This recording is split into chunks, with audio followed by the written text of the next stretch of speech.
Hello, HI. Welcome to the last GBTV broadcast of the school year. I'm Kate Whitley. And I'm Haven Boaz. Summer is almost here, but before our reporters swap their school uniforms for bathing suits and flip-flops, they've got some exciting stories to bring you. In this edition of the program, we'll hear from reporters Savannah Smith and Meg Patterson about the rollout of the new AQ magazine. Amanda Gibson tells us about a new collaboration between our HI film program and nearby LaFont Theaters. Joe Chapman reports on exciting changes in this year's New Orleans trip. Hey, don't forget me! Oh right, and our very own Kate Whitley gives us an inside look on what broadcast journalism is all about. And it all starts now.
Many of you know the broadcast program here at HI is a great hands-on way to learn the basics of TV journalism.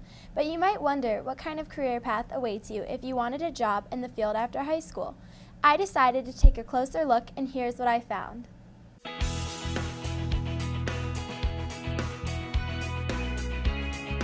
Over 2 weeks ago, the staff of the Crimson and Gold and Broadcast Journalism were given the opportunity to visit the CNN building, along with a roundtable discussion that included reporters and top executives. We were kind of in social media and community and civic journalists before anyone else with iReport.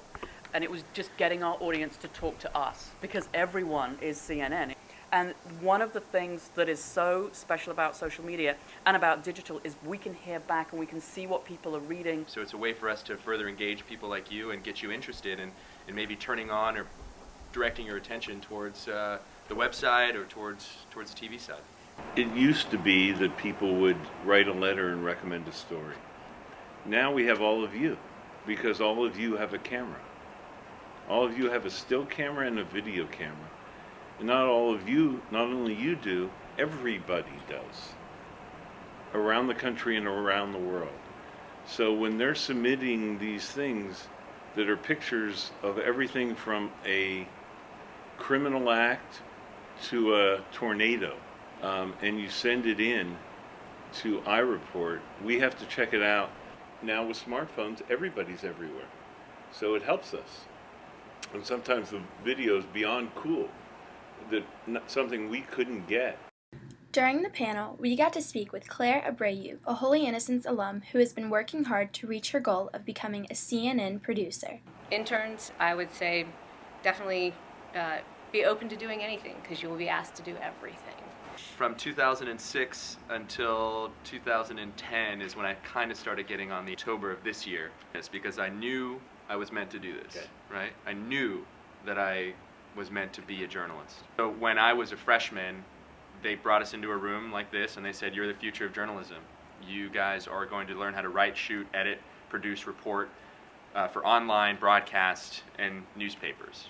You know, so learning all that and knowing how to write well and quickly is such an important quality. So here's some of the things that we didn't have in 1980.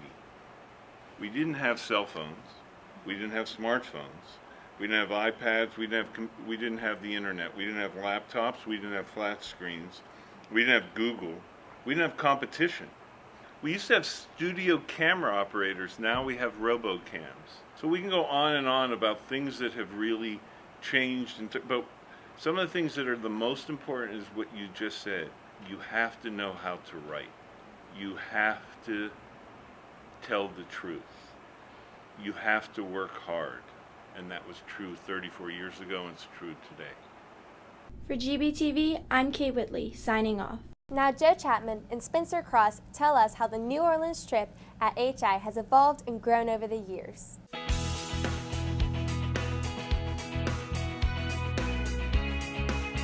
On August 29, 2005, Hurricane Katrina slammed into the U.S. Gulf Coast, destroying millions of homes and buildings in Louisiana, Mississippi, and Alabama. That following President's Day weekend, our very own Miss Maney, who is originally from New Orleans, and other HI faculty took a group of students down to this area in order to help with relief efforts in the aftermath of this devastating storm. Now, almost 9 years after the storm, Mrs. Maney continues to lead an annual service project to New Orleans, a city which is still, all these years later, suffering from the storm's effects. Spencer and I wanted to know how the mission of the New Orleans trip has evolved over the years and how both the residents of the city and our HI volunteers benefit from these annual visits. Jeff Reichman, who was the head chaplain at the time, was also from New Orleans. And we talked about it, and he led a school trip to Mississippi, not to New Orleans. And we took a group, and they first went there, and we helped clean up the mess from the storm. Then we went back the next year, and then we went back the next year. And then we went to New Orleans as a day trip from Mississippi. And then we ended up going primarily to New Orleans. We spent Friday in the lower 9th Ward helping improve a community garden. When we went and did the garden, it was next to a shipping yard full of rocks, and it was really noisy, so it felt like a inconvenient place to live. And then throughout the day, it kind of looked like we were messing up the garden even more than when we showed up, but when it was all over, you could see that from the people who we worked with that we had actually done something that they really appreciated, and you got to see how much it helped the community, and we heard stories about how it's changed this community and how it's changing other communities around it. Saturday night, we went to the Magnolia School, which is a center for adults with mental disabilities, and they had a dance, so we kind of helped chaperone and dance with the adults there. Helping out the Magnolia School was one of the most meaningful community service things I've ever done. All the other things have felt okay, but this one actually emotionally changed me. So we had to dance with them and just talk to them about anything, and it definitely had a large impact on some of them, but also us. And the Easter Bunny came, and to see them light up when they saw the Easter Bunny was a really great experience. The experience was awesome. It was hands down one of the most fun weekends I've had this school year. I think it's a really neat opportunity for us to volunteer and serve a community that's not in Atlanta, but also have a really good time hanging out with each other and getting to see a different city.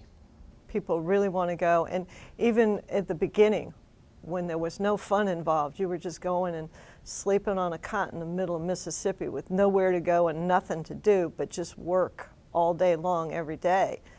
Several times we've had more people sign up than we've had room for. So this year the trip was full. Everybody wanted to go. Let's go give up our Easter break and do some good stuff for the people of New Orleans. And that's what it's turned into. For Spencer Cross, I'm Joe Chapman, reporting for GBTV. Now back to the studio.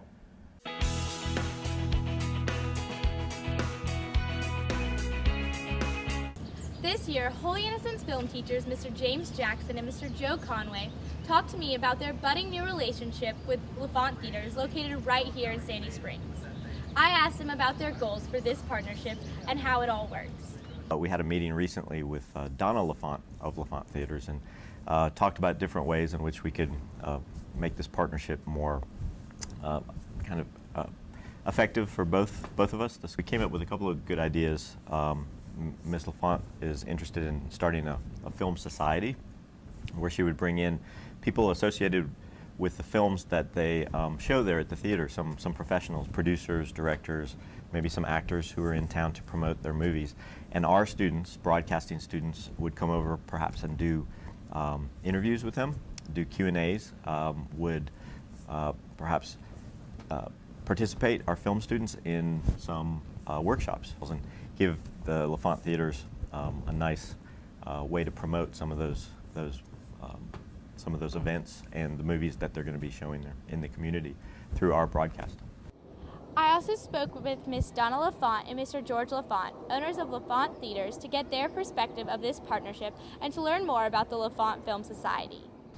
Donna is bringing films in that are otherwise hard to come by, and she's done a great job at programming the LaFont Film Society. And it was a way to bring in more international art and foreign language programming to our audiences in Atlanta, when sometimes we do have commercial films, but I do know there's a need for audiences that want something a little bit more different, maybe a little bit more artsy, so we try to provide that for them on those 2 days. Students can get involved as far as if they want to learn more about other films outside of what they might see commercially. Maybe start your own little film club on Saturday mornings if you really want to learn about art and independent foreign language films. With the support of LaFont Theaters, Holy Innocents will be hosting a summer film and TV academy over the summer school dates in 2015 with proctors Jackson and Conway. They gave me more details on this exciting summer class. We have actually co-founded this academy. We're very excited to be working with Brian Bowen-Gardner, who is a graduate of Holy Innocents, and he played Kevin on The Office. So he's going to be teaching some workshops as far as acting, directing, and producing. And he's actually going to come in and the projects are going to be geared towards creating short films for a small film festival that we will have at the end of the summer. From script to screen, we're going to take them through every level of the filmmaking process. The Holy Innocents community is excited to see the new opportunities this partnership brings for all members of the faculty and the student body.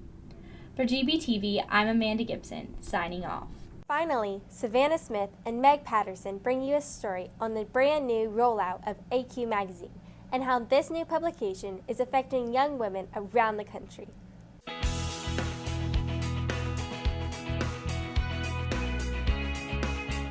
The new print magazine AQ, or Aberrant's Quarterly, has been the talk of the school recently.